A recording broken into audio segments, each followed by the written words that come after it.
I felt like I was staring into this dark chasm of fear and loneliness and uncertainty, not knowing what to expect. Was our little boy going to be okay?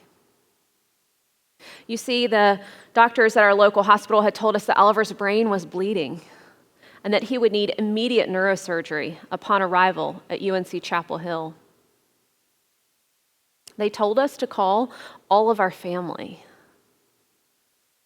You see, earlier that morning we were trying to wake up Oliver, and he was sort of half awake and half asleep. He started doing odd movements with his body, but we didn't think very much about it. But it continued to escalate until literally his whole body was having a seizure, and he was convulsing. His lips turned blue, and I frantically opened up my flip phone as my hands were shaking, and I dialed 911. I remember running out into the street to make sure that the ambulance knew where to come. Once at that local hospital, they told us that Oliver needed a CT scan of his brain. What they saw in that CT scan was so troubling that he was life-flighted. And the thing that many people don't know about when a loved one is put on a life flight is that you can't go with them. So my husband and Andrew and I, after that helicopter took off, we got in the car, our father-in-law drove us. And once we got to Chapel Hill, I have great news to tell you. Oliver was doing better, and he didn't need immediate neurosurgery. They had actually finally stopped the seizures that had started that morning.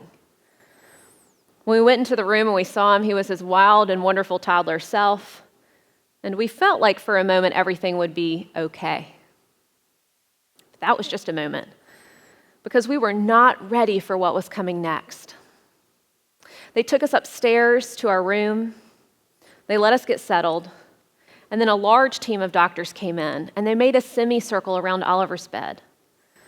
And they looked at my husband and I, and they said, "Mom and Dad, we know why your son is having seizures." And on that CT scan, we actually saw brain tumors. And it's because your son has a rare genetic disorder. It's called tuberous sclerosis complex. And they said a few more things, but then they said something that stopped me in my tracks. They said, "It's likely from your husband, Andrew, because even though he's never had a seizure in his life, he has a really mild form of tuberous sclerosis, and we could tell it by these confetti spots on his skin." And Oliver, our son, was way over here into a more extreme case. Tuberous sclerosis manifests very differently from person to person. But then they said one other thing. They said, if you want to have more children, and we did, we really did, there's a 50% chance that they'll have it too. And we can't guarantee you where they're going to land. So I'm a 29-year-old mom with this information, and I felt crushed. You see, the night before, we were at a cookout at a friend's house. We were a healthy, happy family of 3. And suddenly, 2/3 of my family has a rare genetic disorder. After the doctors left, I told my husband, I said, let me go to the parent lounge. I need to Google this. I need to know more. And I didn't even know how to spell tuberous sclerosis, but I tried, and I got close enough. And I clicked on the first search result. And as I scrolled down the screen, tears just poured down my eyes, because it said that tuberous sclerosis causes tumors in the heart, the lungs, the eyes, the skin, the kidneys, and the brain. It said that tuberous sclerosis is the leading genetic cause of epilepsy and autism. And what really got my attention was that if you have a child with tuberous sclerosis and they have seizures that are not well controlled, the outcomes are really poor.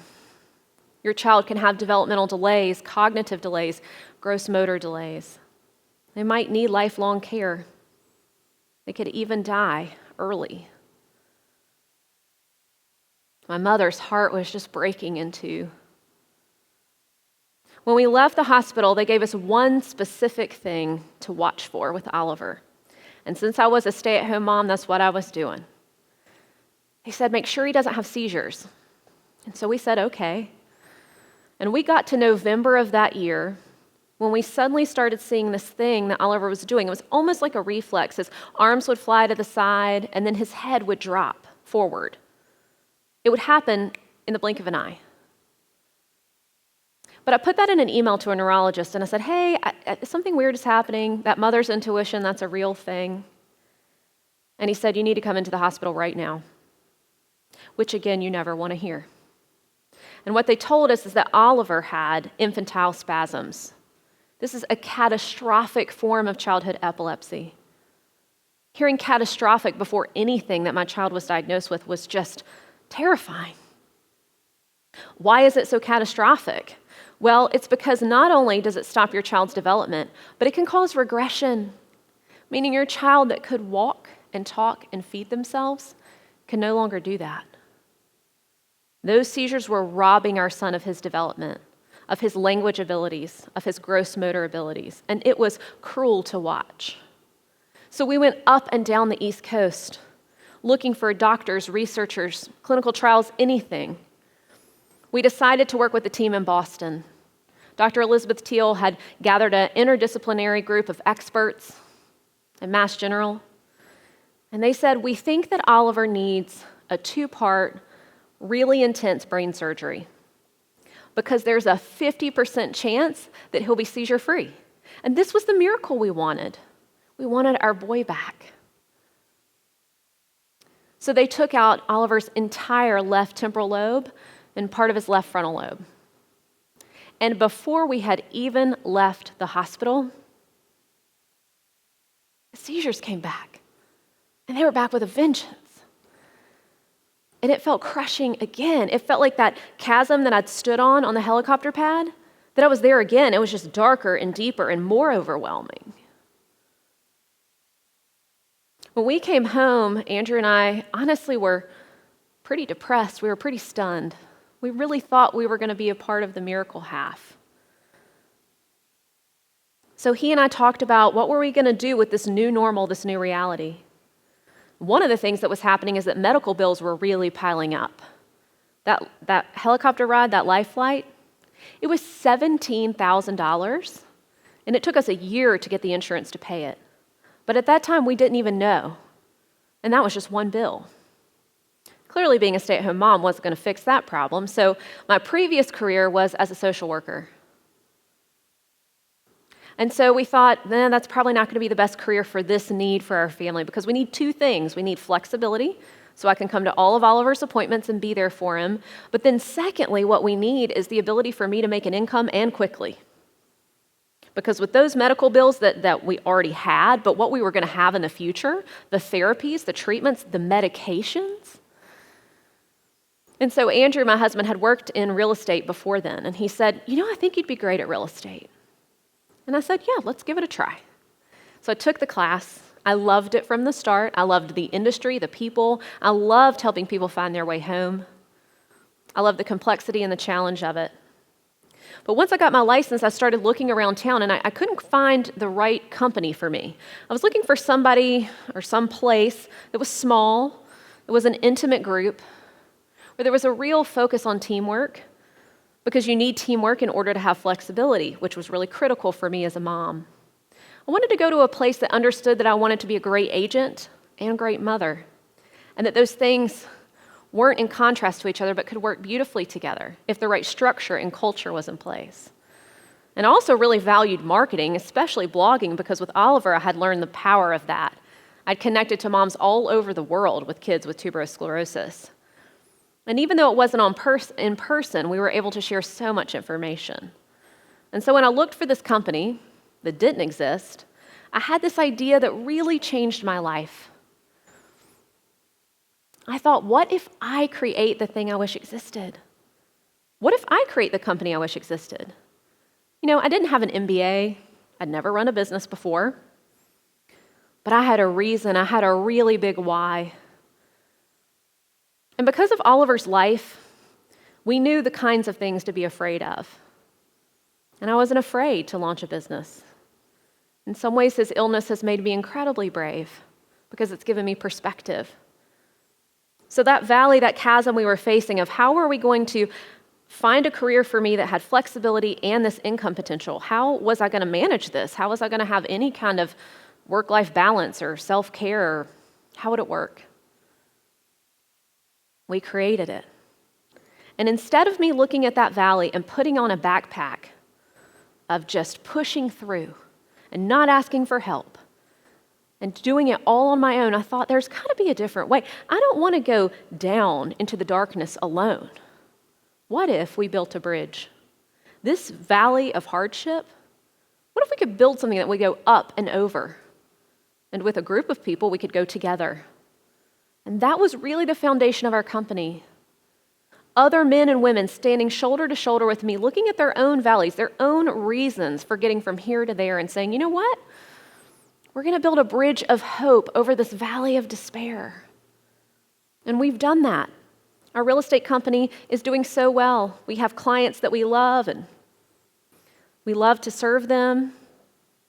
Our culture, our team, it really is everything I had wished it would be.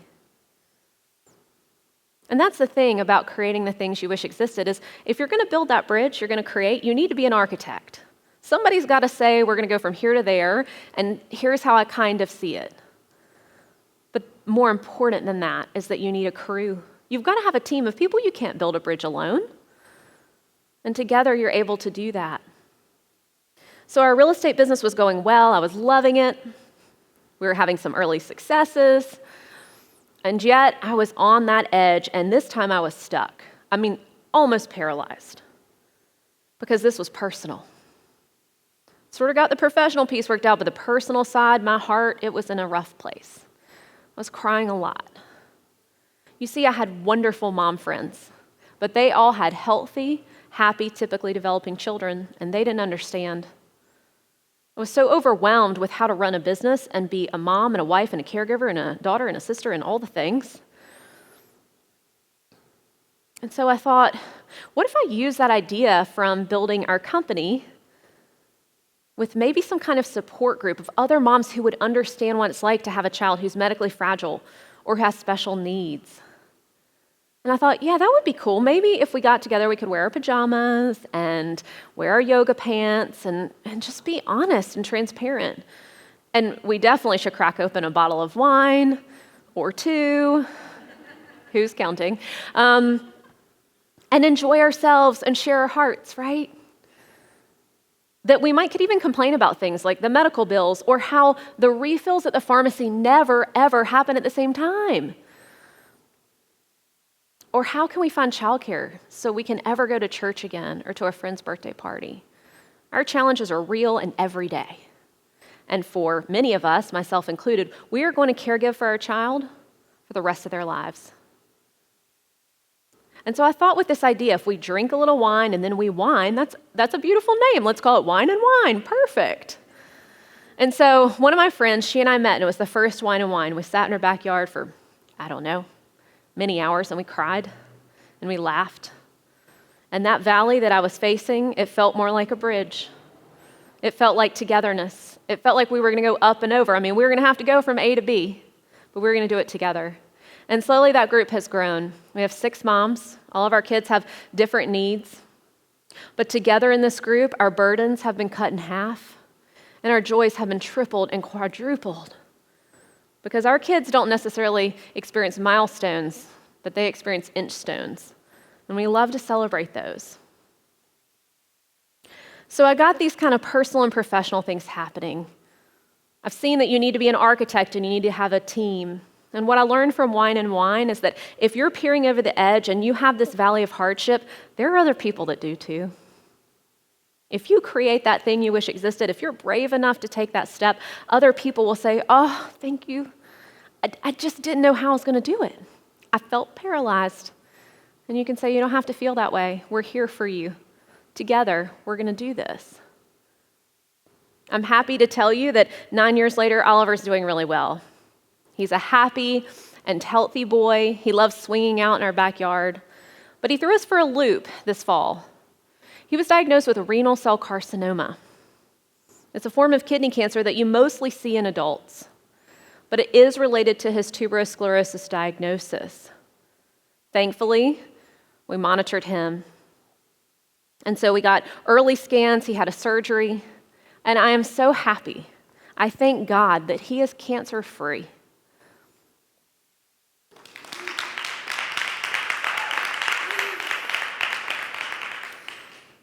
Our little boy is a wonder, and he teaches us every day. But because of all that we've been through and all that he has been through, we don't take one day for granted, not even one. And you shouldn't either. I have a question for you today. What bridge should you build? Is there a valley of hardship that you're staring over? A place that looks dark and lonely? Are you tempted to go it alone and put on that backpack? Maybe there's another way. Maybe you could create the things that you wish existed. Maybe you could create the school, the group. Maybe you could create the company you wish existed. What if there's a valley of hardship that you have gone through and you've made it out the other side? And there's a product or service, something that you can do to help other people. And maybe your life isn't that dramatic right now. Maybe it just feels like something's missing. You've grown complacent. Maybe it feels like you need more meaning in your life. I think it's time for you to take action. Today, I hope that you will build a bridge. One day, I hope you'll stand at the threshold of that and someone will say, "Thank you so much. I needed to get from here to there, but I didn't know how." And I really hope that you will go and create the things that you wish existed. Thank you.